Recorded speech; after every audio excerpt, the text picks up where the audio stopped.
I have a 10:15, so it won't be too long. Good morning. Good morning. We are live on Facebook. Good I love morning. it when I get that message because then I kind of understand. I know what's going on. The only time of the whole week I know what's going on. 9 o'clock Monday morning. Good morning, Valerie. How are you? I'm doing good, thank you. How are you back home now? I am home. I couldn't remember if that was your painting in the back or not. Oh yeah, I have slept in my bed probably 3 or 4 times in the last, I think, 12 days. Oh my gosh. Oh my gosh. It's been crazy. So we're really excited that our guest today is Jennifer Harman, and I'm going to let her tell you about her, but I think it's so funny that we met under very strange circumstances, and you are just one of my favorite people. So I'm glad that we were able to connect and that we continue this relationship. Jennifer, introduce yourself, please. First of all, I did not know I was one of your favorite people. Thank you so much. The feeling is mutual. Oh, thanks. Of course. We're going to rename this the Monday Morning Mutual Admiration Society. There we go. So, as already mentioned. Oh, yeah. You were just introduced to Valerie's dogs. Okay, I have one of my own. Normally she's right under my feet. I don't know where she's at.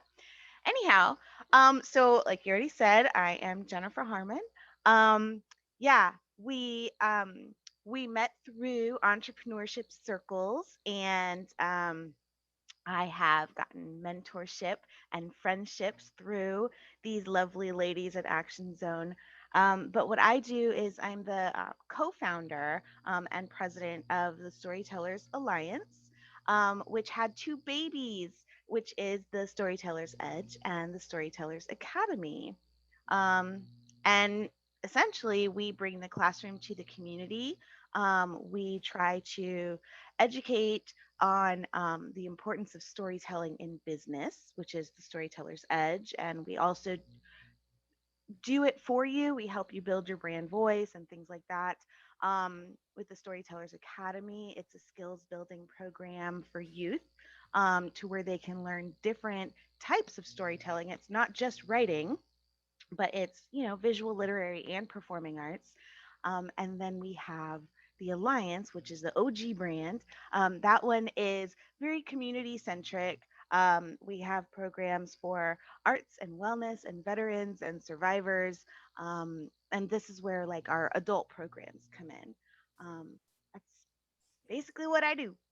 How did you come up with this? What made you think that, and I'm an advocate 100%, but what made you think that there was something that people needed in this storytelling platform? And I love that you don't just do writing, because when people talk about storytelling, that's the first thing they think of, Aesop's fables and things like that. But boy, I can't believe that word came out of my mouth. I don't remember reading an Aesop's fable. But, how did you come to the conclusion that this was needed and that this holistic view of it was the best approach? So it initially started as a personal interest until I started learning more about business. So our Camille and I founded it. She's actually we severed the partnership only because her interests were going in a different direction, but we still partner on a lot of projects together. But we did our graduate program in creative writing at St. Leo, and it was, we had summer residencies, and after being in this little bubble with like-minded people like a week straight, you come out and you have this lingering high. Just all of these creative thinkers, and you have this buzz, and we wanted to figure out, okay, how can we bottle that buzz, not only for ourselves, but how can we share this? Because it's a very small cohort that we participated in, and it's a graduate level program. Not everyone has the access or the means to pursue that type of education, Absolutely. formalized education. So one of the core values that we established was we wanted to be accessible. regardless of education, socioeconomic status, experience, because everyone has a story inside them. And we know this as veterans, telling your story is not just about, yeah, this happened, that happened. It's about healing. It's Mhm. about, connecting and, seeing in someone else the same thing that is in you. Um, so there are so many healing benefits for the individual and for the community. So that's kind of where it started, especially because during my thesis, I wrote about some traumas that I went through, one of which was the Navy Yard shooting.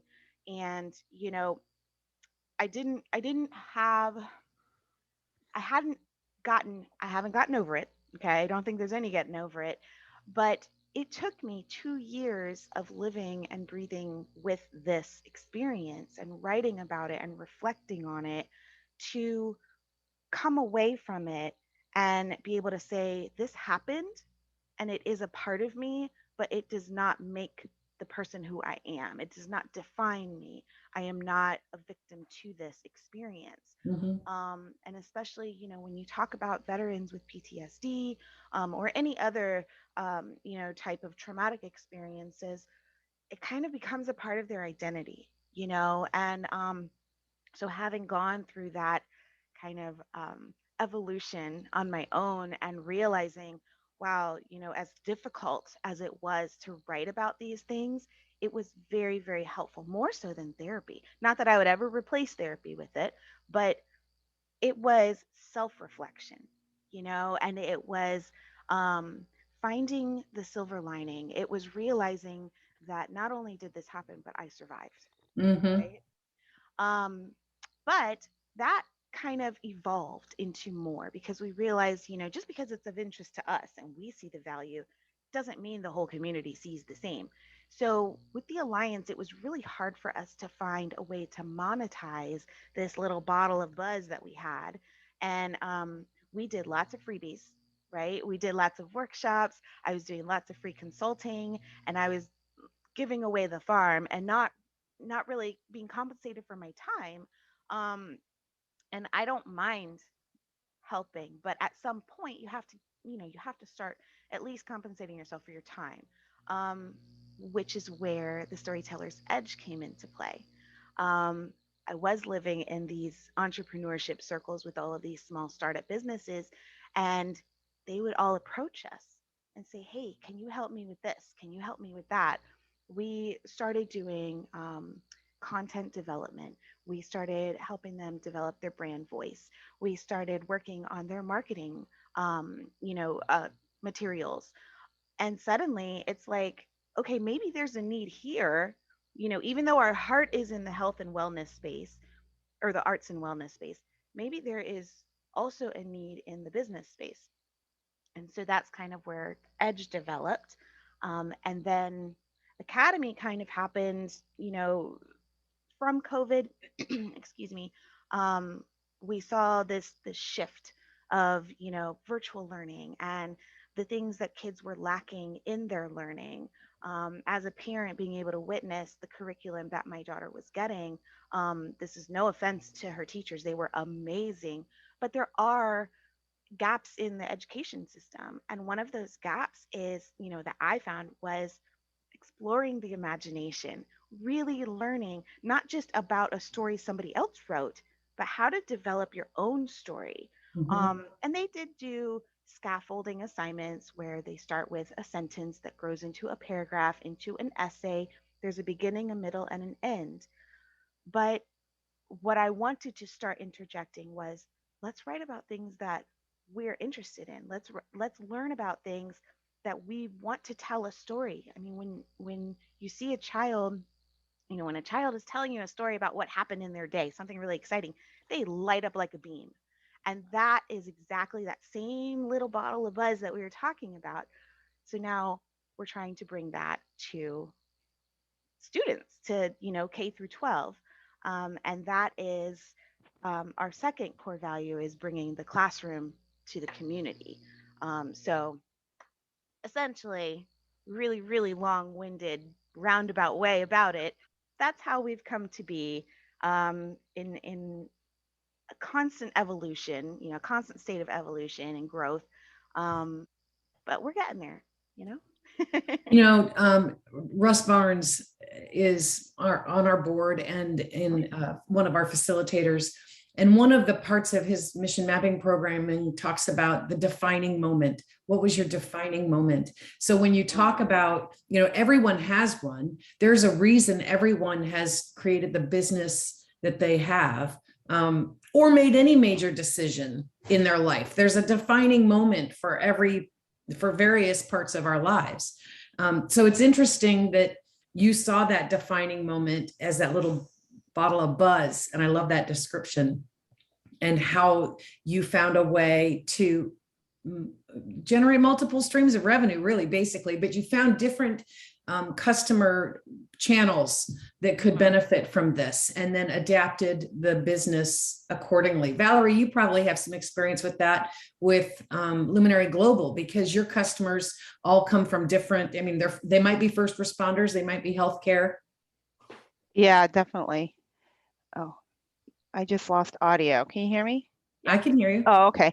Yeah, yeah, we do, and it's because emergency response professionals and preppers are kind of lumped together. Yeah, we have evolved to make sure that we can provide the appropriate products and whatnot to both communities. At first, I thought it was weird when we pivoted to products, but most people who are in emergency response realize how important it is to be preppers or to be prepped.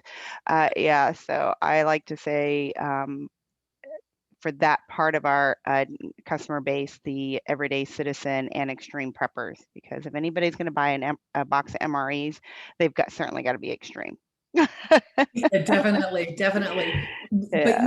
But you both understand, as we all do, when we're building a business or growing a business, is that sometimes we're faced with a customer we didn't anticipate, as you did with the businesses, Jennifer, and we have to figure out, how does that work within our model, and how can we serve them? What's the best way to serve them? It may not be what you originally looked at, that little bottle of buzz, but that little bottle of buzz works for businesses as well. Say that 3 times fast. That's why we encourage people, don't file your LLC, don't name your business, don't fall in love with this or get stuck with it until you've gone through the process. Like, trust the process, and you might have these kind of micro pivots that realize that it just doesn't work. But before we go on, I just want to say we have a lot of people showed up to see Jennifer today. Nice. Really? Denise Rivera, Wally, Gaston, Bo Bluen, Natasha. Good morning. Good morning. Good morning, And then everyone. I share it to my Facebook page too, and so I try to.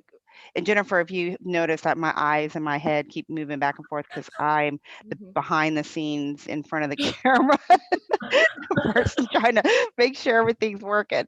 And when she's not here, then none of that stuff happens, because I can't be in 4 places at one time on the computer. I can have 47 tabs open, but I'm not playing with all of them at this end. Yeah, I have 3 screens and my phone, so I'm kind of. Oh my goodness. That would drive me crazy. I does. have trouble with the multi-screens. So Jennifer, how many businesses did you have before you started Storytellers? Okay, like real businesses or like attempted businesses? Well, an attempt is a real thing.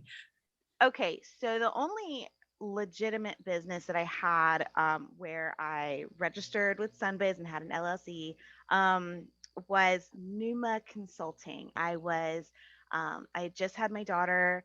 I wasn't working, and I needed to figure out, how can I monetize the skills that I have.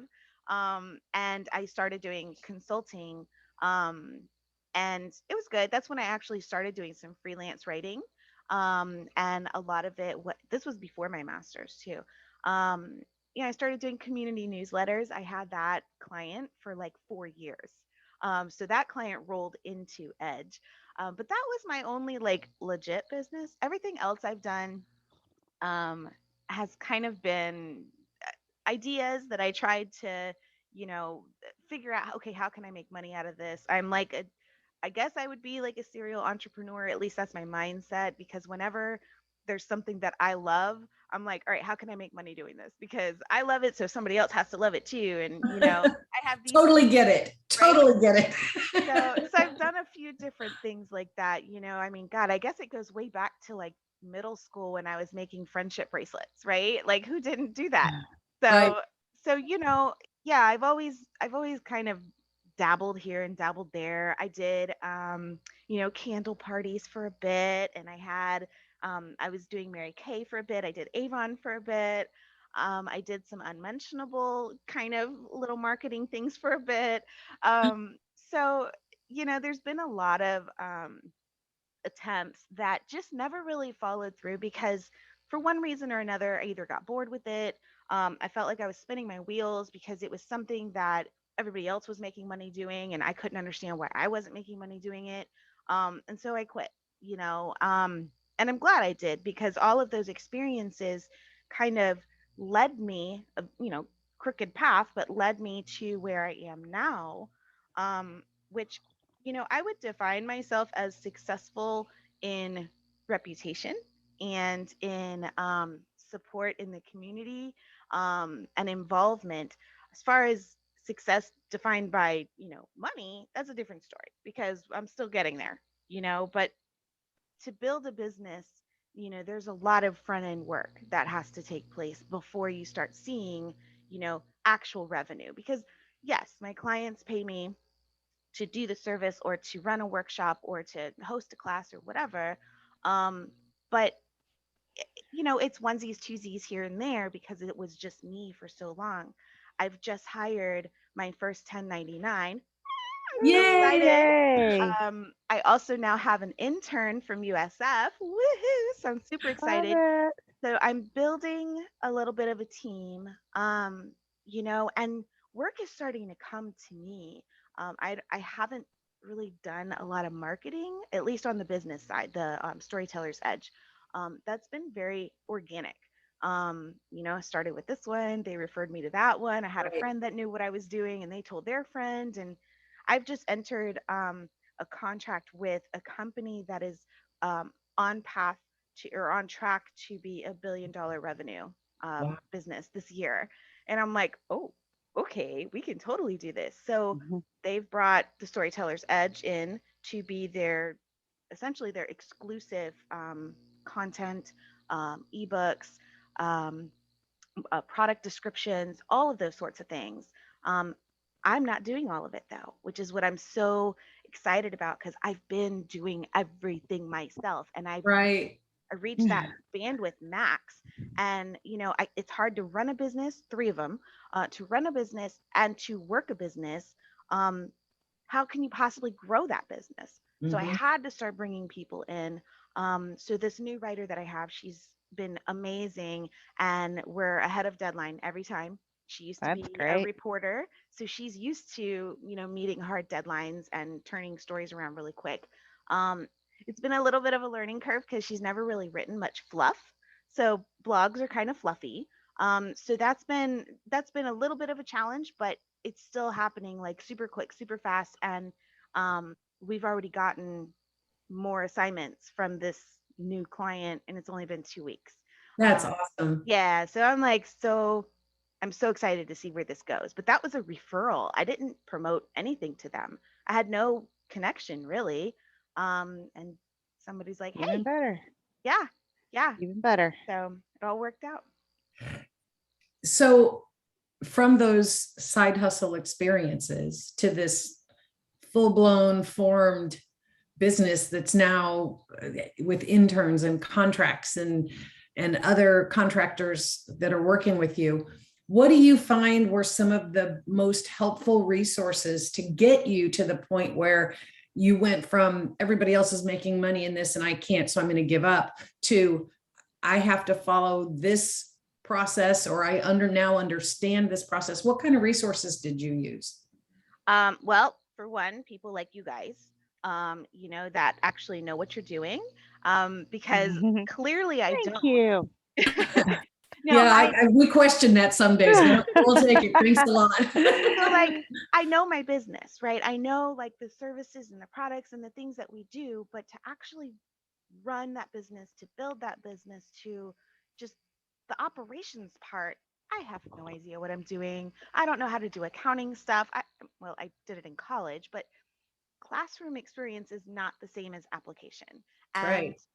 and that was a couple of years ago. We won't say how many, but it's been, that's probably been my biggest crutch is feeling like I have to rely on someone else to help me with technology because I am not a techie with numbers. And it's like, okay, those are two like key components to having a business. So the people I'm pulling in, I have to really trust them. We Mhm. recently we got hacked. Our website got hacked because Oh we were doing it no. ourselves. We ended up migrating to a different platform, and then it got hacked again. And I'm like, oh my gosh! Like I think what happened was everything carried over. Like it didn't get scrubbed because we were doing it ourselves. So I Right. brought in one of the guys that I met through Bunker Labs, and he was helping us, clean it up and get back online. And we're still tomorrow. I have another appointment. Yeah, so that's been super embarrassing. But yeah, I feel like I have to rely on my subject matter experts that are in my network because there is no way that one person can embody all of this knowledge and experience and expertise. And that was something I had to learn the hard way. I tried to do it myself and I screwed it up. So, you know, Well, I wouldn't be embarrassed that you got hacked. I mean, some of our biggest companies in the world get hacked. Some With much government, greater consequences than yours. right? Yeah, government infrastructure potentially collapsing because of hackers. So don't be embarrassed, that's for sure. But it is the takeaway is exactly what you said is um, dipping into your network to find those experts to pull on your team. Those mm, collaborative relationships are very important. Yeah.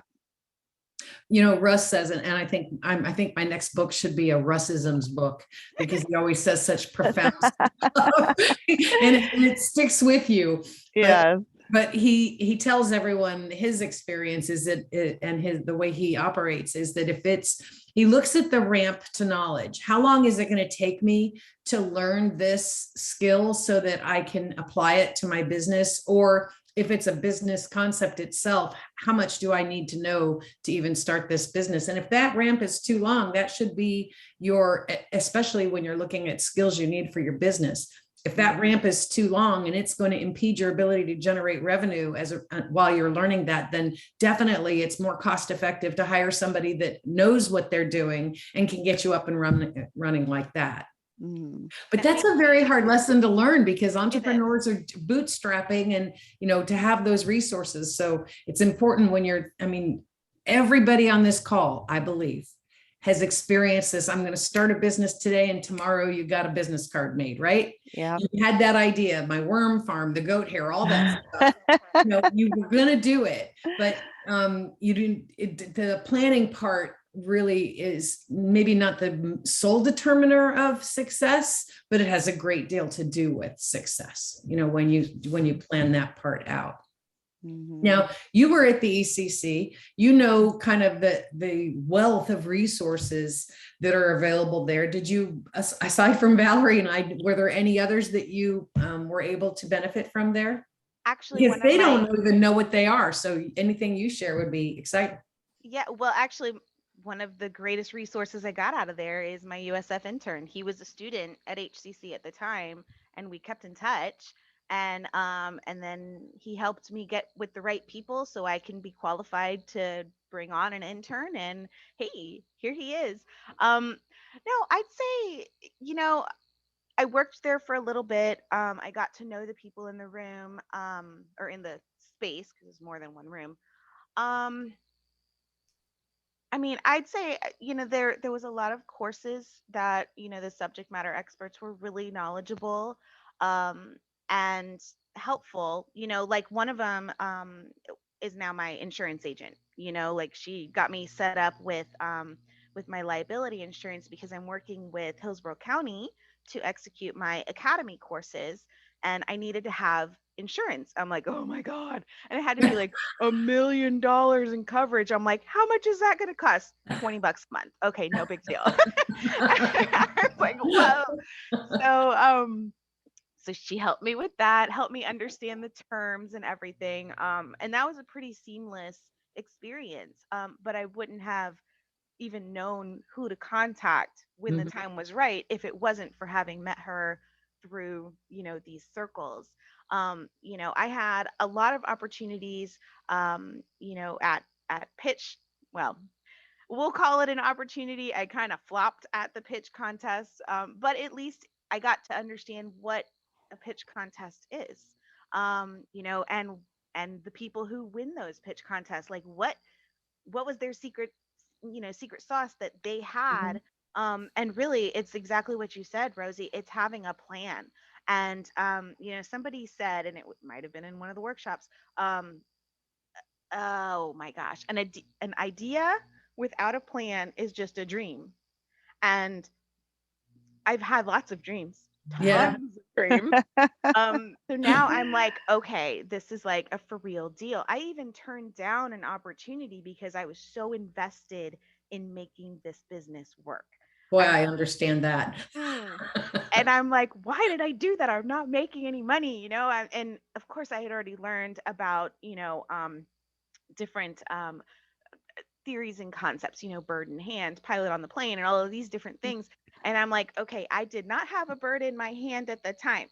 So, but I had it in my heart, and I felt like if I, you know, um, give my time, well, sell my time because I was going to get compensated, but if I put all of my time into helping build another business or support another business, what's going to happen to my baby that I'm trying to Yep. grow?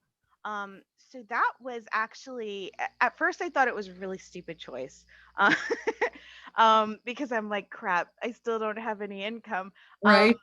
but at the same time, I think it was a wise choice because it backed me into a corner and forced me to like crap or get off the pot.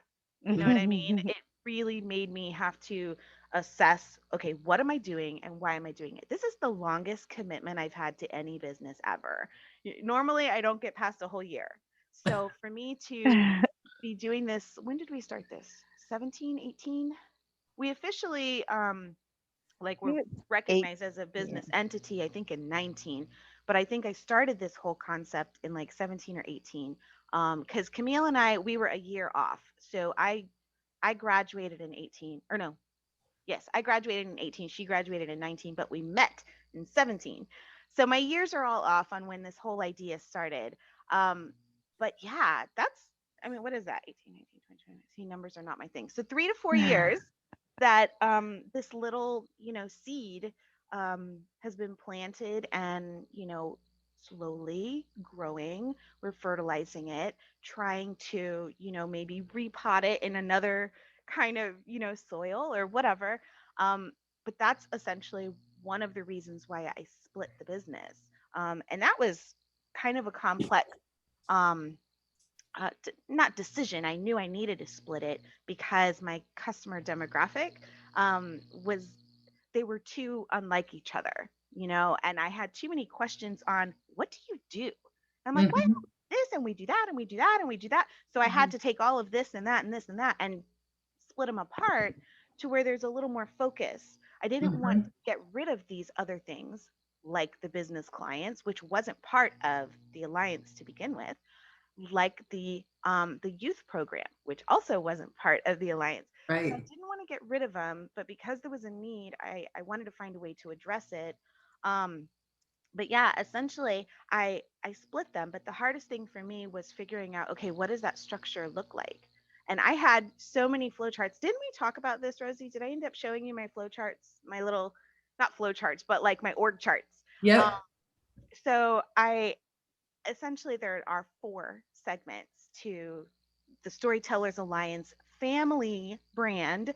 So there's the Alliance, This is the final decision. So there's the alliance For this week, right? until a new opportunity presents itself. But go ahead. Well, this is the one I committed to because I think I had A, B, C, and D options. So I went with whatever option it was, probably C. So we have the Storytellers Alliance, which is maintaining that brand name, and then I have two DBAs. So they fall under. So the Edge and Academy fall under the Storytellers Alliance. So I'm still, all of my like billing and invoicing goes under the alliance. The LLC falls under the alliance. And they are part of that family because there's a tiny bit of crossover. Right. From Academy can still participate in some of the community programs from the Alliance. So I didn't want to completely segregate them. The fourth branch, though, is I'm working on creating a nonprofit branch. And I think it's going to end up being more of a foundation because part of the whole accessibility value that we have is I want to be able to scholarship students to not just attend our classes, but also let's say we have a student in my storyteller and training program, which is our like career development and mentor program for the older students. um, if they're part of that program, there are certain benchmarks that they have to achieve, one of which is going to be to attend a live performance. Well, what if they can't afford tickets to attend a live performance, a Right. professional, I want to be able to scholarship those tickets so they could still have those opportunities because I mean, I don't know about you guys. Have you looked at the price of the Hamilton tickets? They're insane. Yeah. Insane. Not everybody it's not accessible, okay? And Right. that's really where what it comes down to is just because you don't come from, an affluent family doesn't mean that you shouldn't have the same type of opportunities available to you. Mhm. Money is not the answer to well, it is, but it shouldn't be. You should be able to have talent and access, you know? So yeah, that's I don't know what the origin of this spontaneous rant was from, but No, I here I did am. ask a specific question. I did ask a specific question, I and I forgot what it think was. your story is important for the entrepreneurs that are watching this because the emotional response to a new business idea is, like I said before, let's jump right in. But you've demonstrated very clearly, even though you thought it was a senseless rant, you demonstrated very clearly that there was a distinct process, that when you saw opportunities or you saw places that didn't quite fit perfectly, you created something so that it did work, and it didn't detract from your business, it enhanced your business. And that sometimes takes a very long time to get to that point because you're so focused on the business that you're starting that sometimes you can't see what's happening in the periphery, and that really, you got your blinders on. I want to start this business. How many times have we seen that in class, Valerie? So I'm many starting times. this business. I'm not seeing anything on either side of this. And sometimes you just have to. We're very fortunate that the people, by and large, 99% of the people that come to Action Zone, I don't know if it's because we browbeat them into saying, don't make your LLC, don't name your business, just trust the process. But they get there. They get there. And it's really nice to see them get to a pivot, or even just not even a full-blown pivot, just a massaging of their idea so that it's more suitable to generating revenue. And that's why we do what we do. Yeah, I think that for the people that enter the cohort and stick through the entire, whether it's phase 1, phase 2, or phase 3 of our program, I think that a lot of them probably come in with these blinders on, but when they realize that we genuinely want them to succeed, and oh, by the way, in order to be a facilitator for Action Zone, you have to be an entrepreneur. And so that is just demonstrating that we've taken the lickings. And we're trying to save them from those whip marks. The agony Yeah. of the failed attempts, but it's even the failed attempts that generate successful companies in the future. They're not every business you start is going to be successful. And that's okay too. I would Mhm. rather try and fail than not try at all. Mhm. Because to not try at all, to me, the worst fate in the world is to be on my deathbed and say, I wish I had. You know, I wish I had started that business. I wish I had gone to that place. I wish anything. Why would, that's not why we're here. We're here to experience it fully. When we opened up the food truck, I don't know, 15 years ago, 10 years ago, whatever that was a culmination of a dream I had from the very first restaurant I worked at when I was 16 years old. And so there's a whole list of things that I still have on my list. Stay tuned. We all document it on Facebook now because it wasn't when I was younger, thank God. But I think it's important to know that failures are not failures. Hate the saying fail often and fail fast, or fail fast and fail often. I think, yeah, the more you experience trying to build a business, the more resources you encounter and the more tools you put in your toolbox, the less likely that those attempts are going to be failures, unless it's a completely bad idea, in which case you still know that before you get too invested. So failures are good. How many iterations of Luminary Global has there been? Phew, we are on our third iteration, between horrible partnerships and government contracts and, this and that. Yeah. And we landed where we are now. And we like to say products don't talk back. We don't need partners. We don't need investors, you know. Be, and being a two-man team with just me and Jeremy, sometimes people don't realize how much we actually do. But there's technology that you can implement in your business so that you're functioning as an organization that maybe is five to 10 employees. You can get interns like Jennifer. When we first started Luminary, one of my things was I never want to supervise anybody ever again. But also, I had told Jeremy, I was like, everything, like my new world or my new life passion is helping other entrepreneurs. So if there's something that falls off of our plate or surpasses our skill set, let's outsource those things so that we can help another small business realize their dreams. Yeah. Well, and there's a few things that kind of popped up in my head as we're having this discussion. One of them was, Rosie, you were talking about the racisms, and it reminded He's me, gonna love that. right? It reminded me of when I was taking my when I was doing my bachelor's degree. There was one class that I had to take like 2 or 3 times to pass, and it was research methods. Research methods and finance for business. Go figure. But research methods, the one thing I got out of it though that rings in my head still is make or buy, because it was that kind of decision path on, okay, is it going to be cost effective? Is it going to be time effective? Or do we outsource this? Right.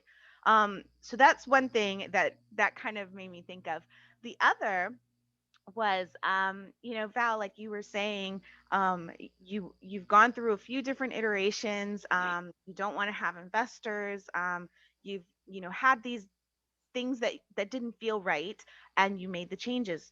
At the same time, I've gotten a lot of good advice and I've gotten a lot of garbage advice, and I had to learn to distinguish between the two and keep in mind that this is my business, and ultimately it is my decision whether I know what I'm doing or not. I need to be allowed to make a mistake and learn from Yeah. that mistake. But when I have so many people giving me their opinion on how I should be running my business, I used to absorb all of that, and I would be like, this way, this way, this way, this way. And it was exhausting. And I was spinning my wheels for so long. And I think it really did take me pulling myself out of everything. Okay. I didn't do any programs for a little bit, like any incubators or anything like that. I didn't do any mentorships for a little bit. We had severed the partnership. So the only voice in my head was mine. And I had to have that time to just let my brain breathe without Mhm. influence to where I could see where this was going. And now it is so crystal clear to me. And unlike the majority of entrepreneurs you were talking about, where they come in with this kind of, mindset, I had no idea what I wanted this to look like when I walked in the door. None whatsoever. How am I going to make money on this? I don't know. Who is my target, my customer demographic? I don't know. What are my different distribution channels? I don't know. I didn't know any of this stuff. And my customer value proposition was so hard to narrow down because there was so much that I wanted to do. And I'm like, man, so I had to take it from here down to here. Um, but again, it took some time on my own. It took allowing myself to make the wrong decision so I can learn from that. Because, excuse me, we learn more from our mistakes than we do from other people's mistakes, right? Everybody's been a teenager. We know this. So I had to learn that way in some instances. And I think that's really what's helped me to figure out. I'm also learning how to be a leader. um I get very awkward and uncomfortable. I have two people that are looking to me as like their boss. I'm like, I'm not your boss. We are in partnership in this arrangement, and it's an open communication, and I never want you to feel like you report to me. I handle some of your stuff, I handle this stuff, I handle that stuff. You have your job to do, and you're a grown up. You do it. If you don't do it well, then we'll have a different conversation. But I hired you to do this. I'm not going to micromanage. The intern's a little different because obviously there's a little more involvement. He has to gain something from this relationship, but it is a mutual gain because he's helping me in so many ways. His degree is in digital marketing, and I'm like, oh my god, this is amazing. So Yeah. he knows all about social media, all about the algorithms and all all that kind of stuff that I'm just like, I don't know. I don't, what, Twitter? What? I don't do that. Instagram, I have like 4 pictures on Instagram. I don't know how to do it. So he's Nor do you have the time trying to build this right, business. right. So, but yeah, but ultimately, my whole point is I am very much a macro person. I see very long range, but the hard part for me is how do I get there? I know where I want to go, but how do I get there? And it's the baby steps that I have to pull back on and say, okay, let's focus on this first. Okay, now let's focus on that. This is why I have 3 and almost 4 businesses running all at once, and I'm still one person. Mhm. I mean, do they have a pill to fix that? I don't know, but it No. is overwhelming. It drives my husband crazy because I'm working 24/7, but it's something that, it started as a cute little idea, but it's become my passion project that I want to be my passion business. And I want to be able to not have it as my side hustle. I want it to be the primary hustle, not even a hustle. I don't want to hustle anymore because that's, to me, hustle is now a bad word. That's in a constant state of like, do, and I can't. I'm a mom. I'm teaching at the university. I'm a spouse. I need to have time, and I'm also a human. I'm an individual person, so I need to be able to give myself and my family and my other obligations that time, so my business also can't consume 100% of me. Yeah, So, but we'll that's get there. that's an important lesson that is very difficult to learn, most particularly when you're very passionate about the idea. There's not enough hours in the day, there are not enough days in the week, and things don't ever move as fast as you want them to. So you have to adjust your own attitude to what is acceptable. And that's really tough. All 3 of us are very driven women. We get an idea in our head, and I'm sure that our spouses and significant others can attest to this, that we get an idea into our head, and it's either get on the train or get off the track, because I'm going forward with or without you. Yeah. That can be, if you don't have a partner that can keep up with that, that just adds additional stress. So it's incumbent upon us to just internalize that and take steps to prevent that from happening, because it could be bad. Let me see Yeah. if we have any comments on Facebook after that one. I'm sure that there will be. I'm sure that there will be. Yeah, for sure. Well, are there any comments? I don't want to go on if you're going to be talking comments. Oh no, not yet. I'm trying to. There's a little lag, so Oh, okay. it'll come. Oh, that's right. That's why I can't watch the Facebook Live at the same time we're talking. It's bad enough that she multitasks, but then she's on a 20-second delay, and that just muddles my brain. So, Jennifer, what would be, now that we're at the 45-minute mark, what would be the one piece of advice that you would give people who are in the early stage of either starting their business, or they have a business and they're trying to grow it, but they're kind of stuck? What would be the one piece of advice that you would give them? Well, I would say, first of all, go with your gut. If it's something that you feel, is like, for me, this is my passion project. I I can't say I would do it for free because I've been doing it for free. So it's one of those things that I would say to make sure you're doing it for the right reasons. And if that reason is because you have a passion for it, then follow that passion. Um, listen to advice, but decipher between what to absorb and what not to absorb. Um, and know your cutoff point, because there does come a time where, not that you have to give up the dream, but you might reach a point of having to shift a tiny bit on what it is that you thought you were going to do, and you might need to move over to a little bit of a different lane in the interim. Like with the alliance, that's where my heart is, but Edge was what was the engine, or the, how can I make this work? It was the engine that was driving the alliance. I mean, that's where I was getting clients and that's where I was getting revenue. Did I have a passion for writing about other people's businesses? No. But I did it because those businesses have a passion for what they do and they wanted the best that they could get. We tried to provide that for them. And in turn, I got paid for it. Yep. Which allowed me the space to be able to continue growing the other projects. I would also say, I know you asked for one piece of advice. Sorry. I would also say to really use your resources, not use and abuse, but like reach out and rely on the advice of the people that have already failed a ton of times. And hey, what happened when you were in this situation? Mm-hmm. Because I'm not a fan of unsolicited advice, but if you ask for it, listen to it. um, and I forgot where I was going with that. We'll just end there. I recently did an interview with Carlos Garcia from Tampa Wellness and Mhm. Counseling. I think you know Carlos, great guy. Mm-hmm. And he asked, I don't remember what question, he answered or made a statement about something, and you just did the same thing. I am such a proponent that you do not apologize for making money. Not that you were, but I think that especially when you're in a service or a nonprofit or a social enterprise, that the tendency to say, I needed to take this I needed to take this customer so that I could support this other business.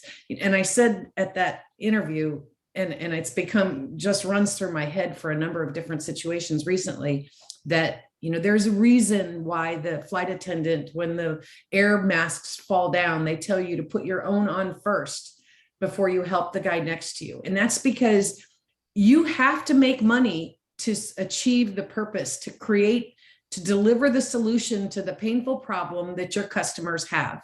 And so making money is always a preeminent requirement of the business. Mm-hmm. If it becomes the only reason you're starting that business, then you maybe have some other issues to think about. But remember that you have to put your oxygen mask on first before you can help somebody else. So when you're starting a social enterprise or a nonprofit, or just even going into business with something that helps other people, and you think, oh, I really feel so bad, I have to charge them for that. Well, you can't provide it if you're not getting paid for it.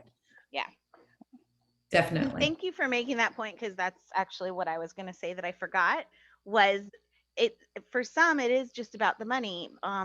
It's about, okay, maybe they they have a business mindset, but maybe not an innovative mindset. Okay, so maybe doing something like an established franchise might be a good option for that type of person because they want a turnkey business that's ready to just get up and go and start making, generating a profit.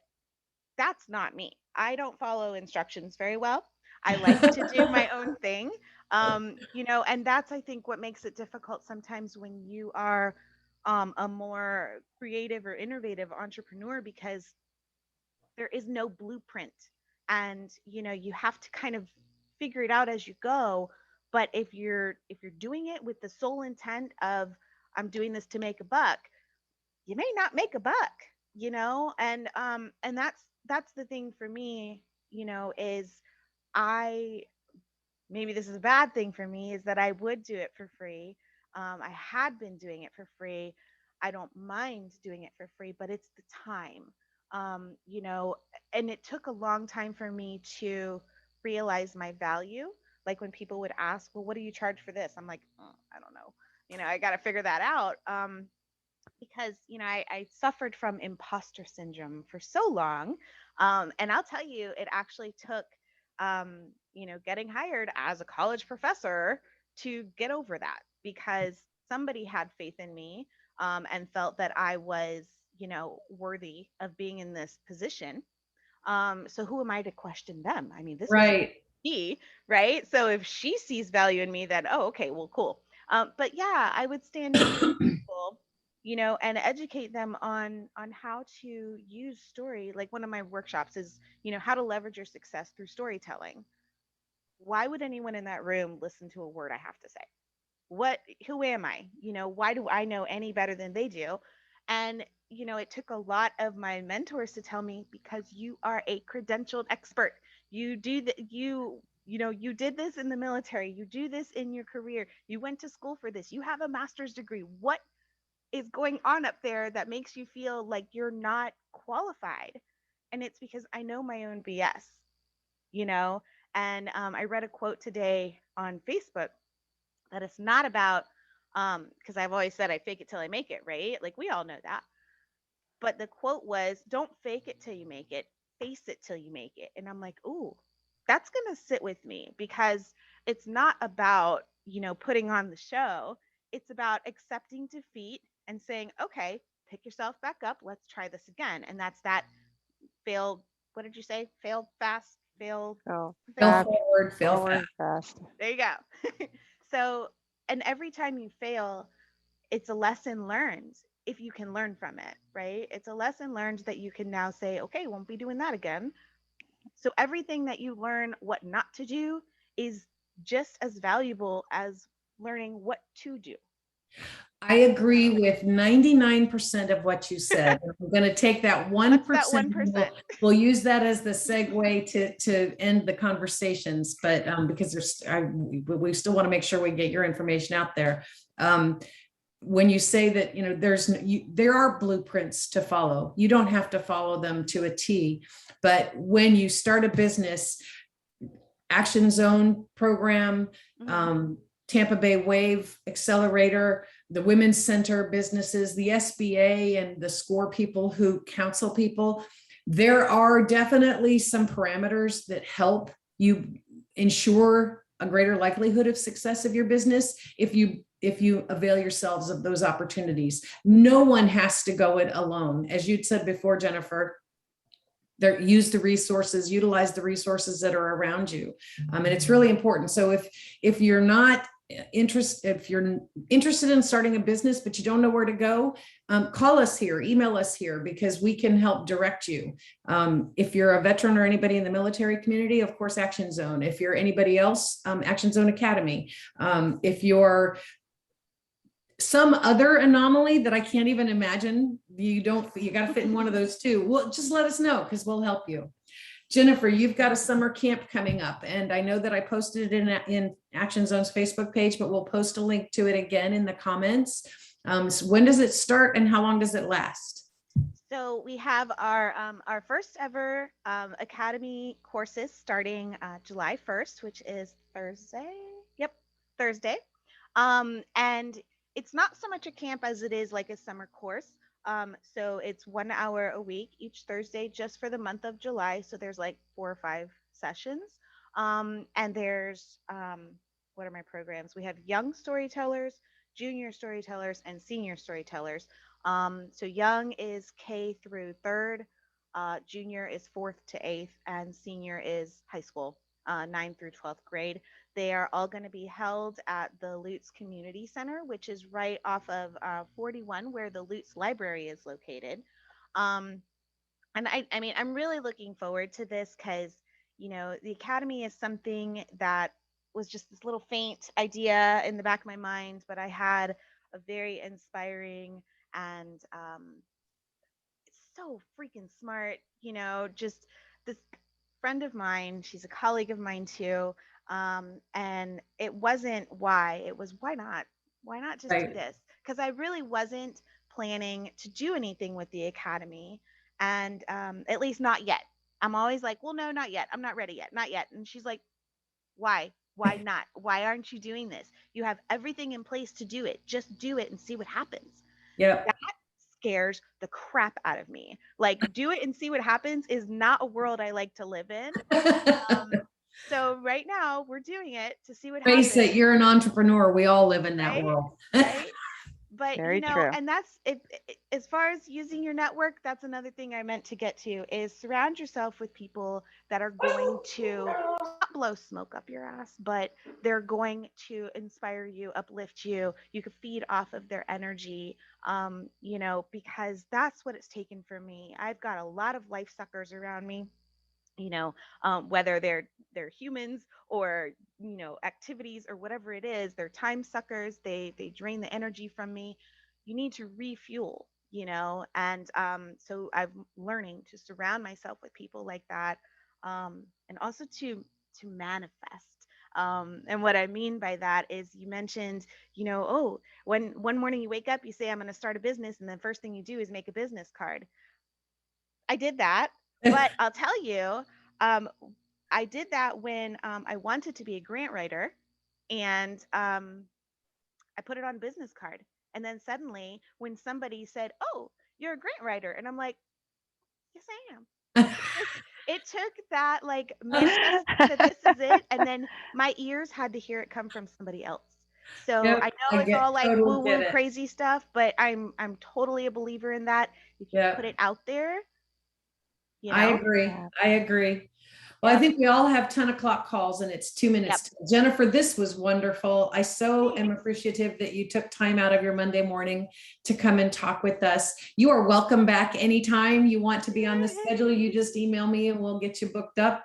And we hope everybody had, do you have any parting comments, Valerie? I don't. I it was great to see you, Jennifer. It's been a while. I know. Yeah, Been a a year. while. None of us have been able to see each other for a I mean, year. I've seen you guys know, on it's Facebook, crazy. but I know, I Well, I know. hope everybody has a great week. And if you have any questions about Jennifer's Storytellers Alliance or the Academy, we'll have her contact information in the comments. And if you have questions about Action Zone, which on July 1st, we'll be opening up the Veterans Florida Entrepreneurship Program registrations. So you'll stay tuned and we will see you for a very exciting Monday morning conversation next Monday, right, Valerie? Yes, Yeah. very So exciting. we're gonna leave you hanging. Hope to see you next week. Have a good week, everybody. All right. Thank you. Thank you Bye. guys. Bye.